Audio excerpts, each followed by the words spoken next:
하나님의 말씀, 오늘 아침 우리에게 주신 하나님의 말씀, 구약성경 열왕기하 4장 8절로 16절 말씀입니다.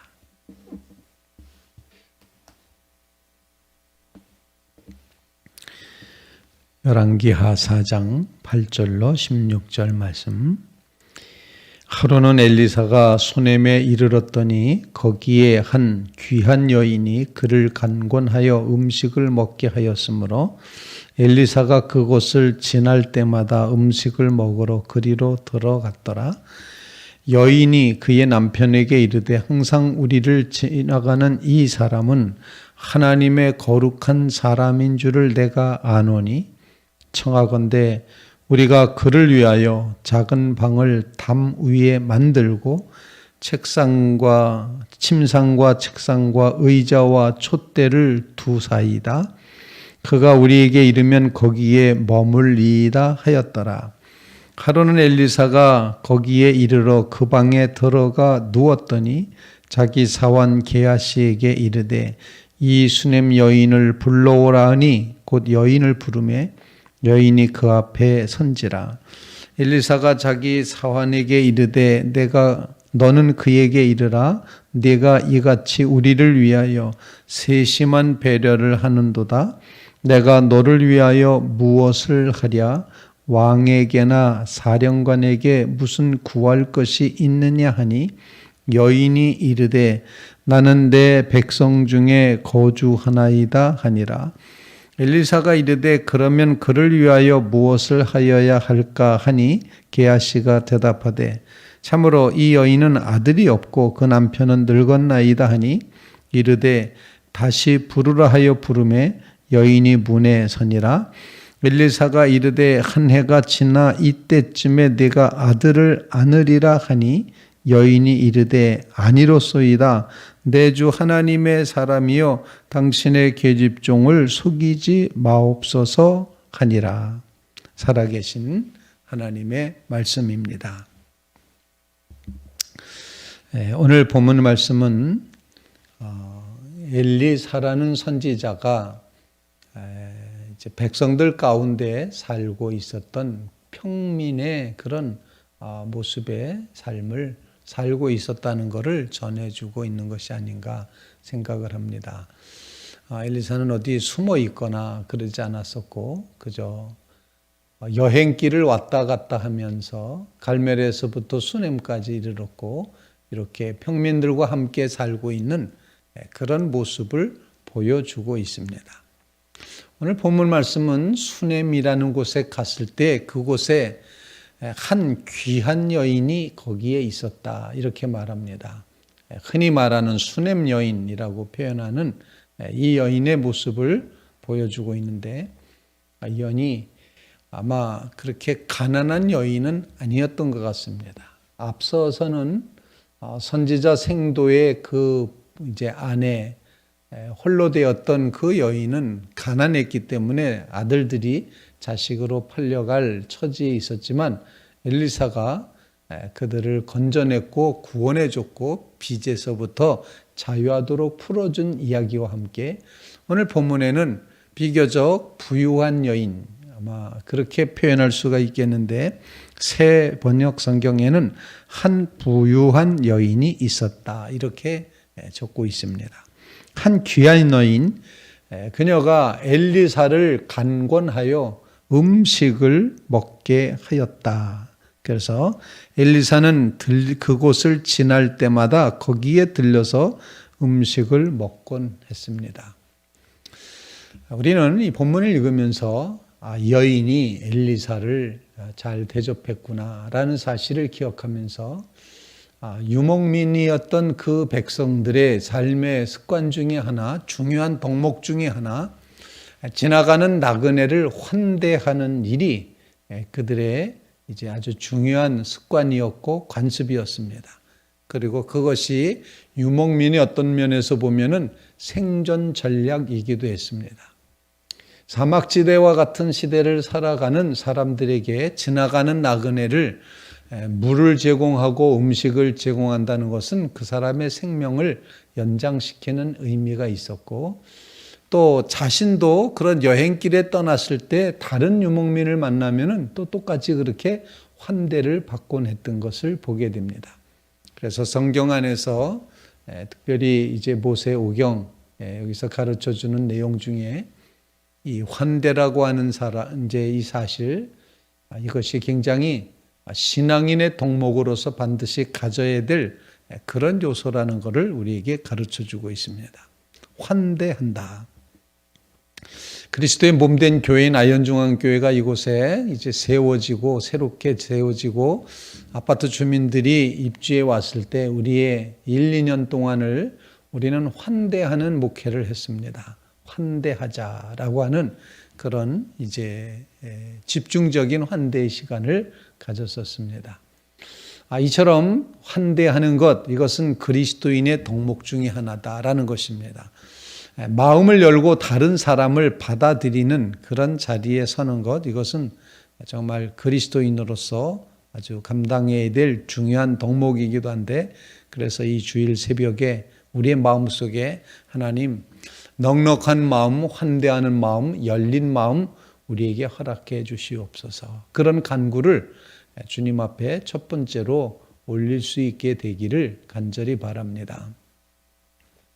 어느 정도로 환대하였느냐면은 자기 남편에게 이렇게 말합니다. 우리 앞을 계속 지나다니는 이분은 바로 하나님의 거룩한 사람입니다. 라고 하나님의 거룩한 사람임을 알아차렸습니다. 통찰력을 가지고 있었다 표현할 수가 있습니다. 이 여인은 환대했을 뿐만 아니라 하나님의 사람을 알아보는 하나님의 역사가 어떻게 흘러가는가를 눈여겨보았던 그런 신앙적인 통찰력을 가지고 있었던 여인이었음이 분명합니다. 엘리사를 물론 모양이 좀 그렇긴 했습니다만 엘리사를 바라다 볼 때 거룩한 하나님의 사람이다. 하나님께서 역사하신다. 하나님은 일하신다. 이 사실을 눈여겨볼 수 있었던 그 마음의 통찰력, 바로 그것이 이 수넴 여인에게 있었다는 겁니다. 우리에게도 이와 같은 통찰력을 주옵소서. 이게 두 번째 기도 제목입니다. 하나님이 어떻게 일하시는지, 하나님이 어떻게 일하시려고 하는지, 하나님이 누구를 선택하셔서 일하시는지 이 통찰력을 우리에게 주십시오. 그런 간구를 주님 앞에 간절히 올려드릴 수 있기를 간절히 바랍니다. 여러분 주변에 누가 하나님의 사람인가, 누가 하나님의 뜻을 이루는가, 하나님의 역사가 어떻게 이루어져 가는가를 눈여겨보며 그것을 깨달아 알 수 있는 믿음의 눈, 그 믿음의 눈이 활짝 열려지시기를 주님의 이름으로 부탁을 드립니다. 그래서 이 엘리사를 위해 하나님의 사람을 위하여 남편에게 말하기를 담 위에다가 방을 하나 드립시다. 그리고 그 방 안에는 침상도 놓고 책상도 놓고 의자도 놓고 또 밤에 어두울 때 사용할 수 있도록 촛대도 놓아 드립시다. 아주 세심한 배려를 이제 하고 있습니다. 그래서 엘리사조차도 그 세심한 배려에 감동을 했습니다. 그 방에 들어가 누웠던 엘리사가 게하시를 통해서 수넴 여인을 부르게끔 합니다. 이렇게 세심한 배려를 하고 있구나. 세심한 이제 배려를 해주셔서 고맙습니다. 아마 그런 뜻이겠죠. 그러면서 우리를 돌보시느라고 수고가 많습니다. 이렇게 세심한 배려해 주셔서 고맙습니다. 이런 사의를 표현하면서 혹시 이렇게 잘 환대하고 방까지 만들어주고 이런 모든 모습들이 어떤 이제 요청사항이 있어서 그런 게 아닌가라고 해서 엘리사가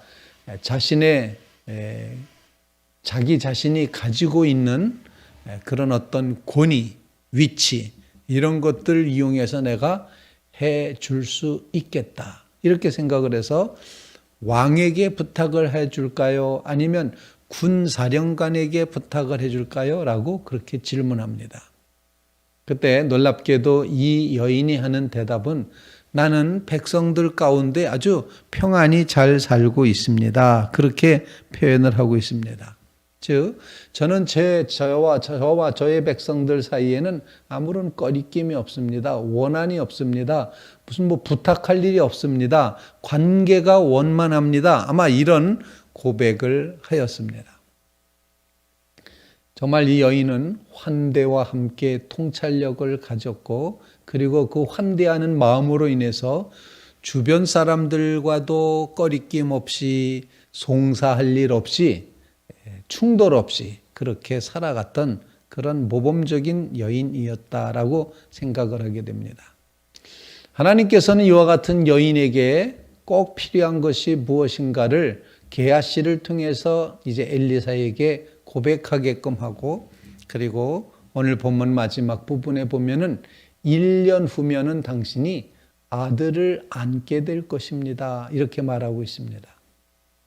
아들을 안는다는 것, 기대도 하지 않았는데 아들을 안게 된다는 것, 이 아들이라는 의미를 묵상하면서 하나님께서 사랑하는 성도 여러분들에게 이 미래를 열어주시는 하나님의 기업과 하나님의 상속자를 허락해 주시는 이 귀한 은혜가 우리에게도 임하게 하옵소서, 그런 간구를 세 번째로 기도할 수 있기를 간절히 바랍니다.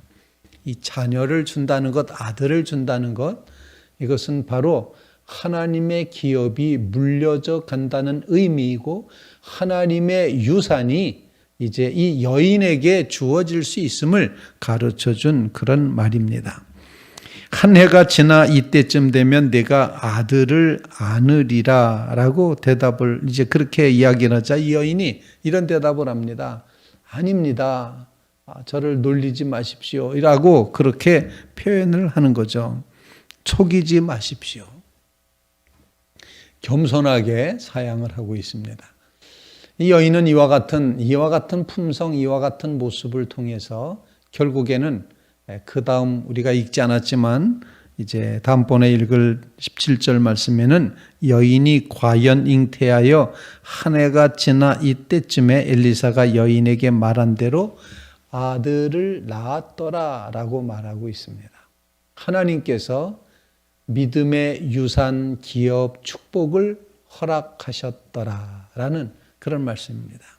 바라기는 사랑하는 성도 여러분들의 삶에 미래를 열어가는 하나님의 축복이 채워지시기를 간절히 바랍니다. 하나님께서 허락하시는 기업이 여러분의 삶과 여러분의 가정 속에 자손들을 이어서 이어져가는 귀한 축복이 꼭 함께 하시기를 간절히 바랍니다. 하나님은 하나님의 축복을 누구에게 허락해 주실까? 지금도 축복의 보따리를 풀고 계시다 생각을 하면서 성도 여러분들의 삶 가운데 이와 같은 이제 기업의 축복이 채워져 가기를 간절히 소원합니다. 우리에게 주시는 기도 제목으로 이 거룩한 주일, 오늘도 대면하지 못하고 비대면 예배를 드립니다. 50명으로 제한을 해놓고 있습니다.